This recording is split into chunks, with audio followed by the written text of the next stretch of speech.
Steny Hoyer is the number 2 Democrat in the House of Representatives, and in a congressional race in Colorado, he decided that he was going to get involved in the Democratic primary.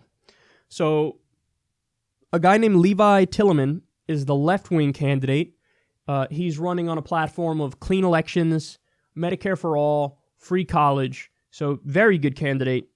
But Steny Hoyer hopped into the race, and along with the DCCC, they backed a guy named Jason Crow.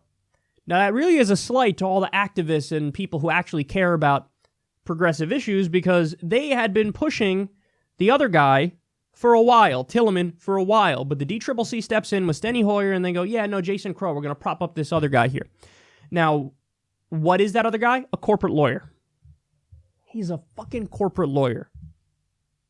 So The Intercept got a secret recording here. I believe this is Lee Fong who posted this. Secret recording, and this is basically Steny Hoyer admitting to the fuckery. The Democratic Party often denies that they play favorites. What follows is a meeting between Congressman Steny Hoyer, the number 2 Democrat in the House, and Levi Tillemann, a progressive running for the nomination for the Colorado seat. Levi, I want to talk to you about this congressional race. Absolutely, that's what I expected. Yeah.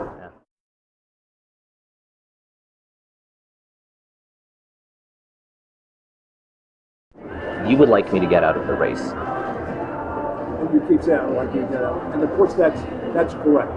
Yeah. I know you're fundraising for Crow. Yeah. You know? I'm for Crow. I am for Crow because a judgment was made very early on. I didn't participate in the decision. So your position is a decision was made, very early on, before voters had to say, that's fine, because that's the DCCC knows better than the voters of the 6th Congressional District, and we should line up behind that candidate. That's certainly the consequence of our decision. There are 2 things I'd like you to consider. One may be easier than the other. First would be if you stay in the race. And frankly, I would hope you would not. I'll get to that. But if you stay in the race, it is not useful to the objective to tear down Crow. Crow's clearly the favorite. That doesn't mean you win. It just means he's the favorite. I hear you. That doesn't mean it's right. It just means No, I hear you. right. I don't know Crow well, but I think he's a decent human being. So before we go any further on that, Crow is the favorite. In no small part, Congressman Hoyer, because the DCCC not only put its finger on the scale, but started jumping on the scale very early on. And I'm born and raised a Democrat. I mean, it's undemocratic to have a small elite select someone and then try to rig the primary against the other people running. And that is basically what's been happening. I hear you, and I disagree. But you were part of that process Absolutely. as well. You said Absolutely. Yes, yeah. I've been at this a long time. Yeah. When I said you need to get in strong, hard, and early, you disagree with me. Honestly, that's your choice. And you guys are shoveling money at him. I'm going to continue. You're going to continue to do it? We are going to continue to do it. And the reason, Levi, we're going to do it is because a decision was made to focus. It was clear that was our policy and our hope that we could early on try to come to an agreement on a candidate that we thought could win the judgment, and to give that candidate all the help we could give them so that we would have a unified effort going into a general election. Which means, effectively, Congressman Hoyer, I'm running a campaign against Crow and against you and against the DCCC because you guys are on Crow's side. Yeah. Frankly, that happens in life all the time. So this is exactly what happened with Bernie Sanders and Hillary Clinton. And they would deny this up front. They did with Hillary. They denied it up front. The DNC was like, backing Hillary over Bernie. Oh, shit. My microphone fell off. Sorry about that. the DNC was like, backing Hillary over Bernie? No, don't be ridiculous. We're fucking neutral. It would be wrong to put our finger on the scale and try to rig the process and try to help one candidate over the other candidate. Then it comes out in court that they said, listen, if we want to, we could rig it.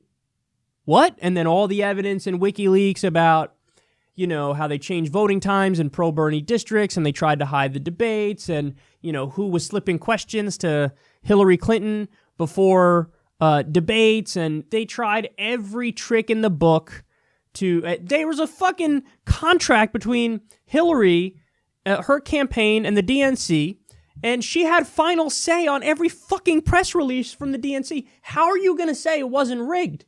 We know it was rigged. And now, what you're seeing here is the DCCC is doing this against the actual left-wing candidates all across the country. And they said, well, what do you mean we're trying to back? There's two reasons why they're doing it. One, they say, oh, we think you have a better chance in the general. That's why we're backing these other candidates, because we think they have a better chance in the general election. Yeah, that's one of the reasons. The other reason is they know that the corporate lawyer is going to do the bidding of the corporations. That's really why they do it. So they know they can't trust the progressives. They know they can't trust the people who are fighting for Medicare for all and free college and a living wage and ending the wars and a New Deal and legalizing marijuana and regulating Wall Street and taxing the rich. The last thing they want is regulation of Wall Street and taxing the rich. So you prop up the corporatist, neoliberal, center-right candidates that call themselves Democrats. They're dinos, Democrats in name only. You prop them up. By the way, you're going to lose because that's always what happens. We lost over 1,000 seats with that exact mentality. So you're going to lose anyway and continue to embolden and empower the right wing and empower Republicans. But they'd rather lose than get a real progressive in there. That's the reality of the situation. Those are the facts. And here you see it. It's a secret recording, and they need to do it in secret because obviously Steny Hoyer would lie in public and say, no, we're fine with any candidate winning. We're neutral observers here. But it's complete and utter bullshit. So listen, we're going to get to a story later on this, but I just need everybody to know that this is what's going on. And now millennials are turning away from the Democratic Party. Now, let me be clear. They're not running to the Republican Party, but they're leaving the Democratic Party, which is exactly what you'd expect when you see shit like this. Because that's millennials going, I hate the Republicans because look at all their policy positions and they're a fucking mess. But I hate the Democrats too because whenever I tell them what I want, they spit in my eye and try to pull the wool over my eyes and they pretend like they're with me and then they vote against my interests and do the bidding of corporate America and they don't even believe in fucking democracy. So this is the reason why the Democratic Party is becoming unpopular. And what you're going to see here is as time goes by, either mixed results in the next election, which is a very real possibility, or there is a Democratic wave and they beat the Republicans, but then nothing's going to happen. So in other words, even if the Democrats, let's say, get a supermajority within the next few election cycles, they're not going to do anything. They're not going to do anything. The same thing's going to happen as when Obama had a supermajority, namely this. That's what's going to happen. Because, they're not going to push for gun reform, for example, even though 97% of Americans want a universal background check. A gigantic majority now want a ban on high-capacity magazines, even want a ban on assault weapons. But they're not going to push for that. They're not going to push for Medicare for all. So what you're going to get is, even if it's a giant Democratic wave, the Democrats are going to get in there and do nothing. What happens is the Republicans actively move the country in the wrong direction. And then when the Democrats get in there, they just keep everything as is. So the way this works is the Overton window over time goes further and further to the right. We get massive deregulation, endless war, and then the Democrats go in and they just keep the status quo as is. So then, listen, when you give people the option between Republican and Republican light, they usually vote for the Republican. And if they happen to vote for Republican light, the Democrats, then, and they don't do anything, then what's the fucking point? So, yeah. I don't know if they're ever going to learn. Because ultimately, it is a choice. Like, the Democratic Party didn't make a choice to get into bed with Wall Street and the for-profit health insurance companies and the military-industrial complex. They made a choice. So we could be the generation that says, okay, we're going to make the other choice. We're going to say, no, we're going to go in the other direction. We're going to go in the direction of fighting for working people. Only taking small donations. No corporate money, no big donor money. I mean, we could do that. And listen, I think we win, but the way we win, they have to not cheat. Or if they do cheat, everybody needs to acknowledge that they cheated and then rush to the defense and to the side of the better candidates. But it's hard to do this without the media really calling it out. There's some great print outlets doing great work, great new media outlets and other YouTubers doing great work. But like, we need to really get this information out so everybody knows. Because I'm sure there's going to be a lot of people who do vote for Crow in that race in Colorado and don't even know that he's a fucking corporate puppet and that it was rigged in his favor against the left-wing candidate. And therein lies the problem. A media that's nowhere to be found, mainstream media that's nowhere to be found in terms of discussing this stuff. Because if everybody was educated about this stuff, of course you'd have the left actually win. Because then people go, those guys are fucked up and they're cheaters and they're corporate whores. So we're going to go in the other direction. We're going to go with the actual lefty candidate who's with us on these issues. So it really is amazing the nerve of these people. They keep rigging elections, keep losing, and then they'll rig it again. And then the entire time they'll blame the left for Trump. That's what they do.